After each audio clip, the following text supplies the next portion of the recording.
So this course has been available online for some time. How do you think the face-to-face version might enhance the learning opportunities, and what might be different about seeing this course face-to-face? This is the number one in demand in-person conference, number one. And I would say each time that I give it, it's never the same for a couple reasons. One, it's an ever-evolving body of knowledge, and it's so intimately co-created by the audience in front of me.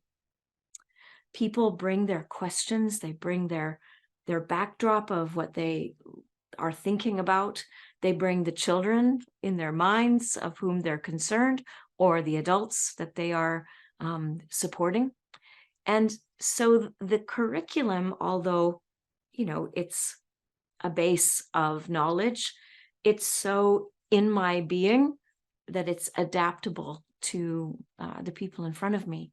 And I have so much enjoyed being back in person with people in that space of inspiration, as well as really deepening the learning based on the conversations that we have together.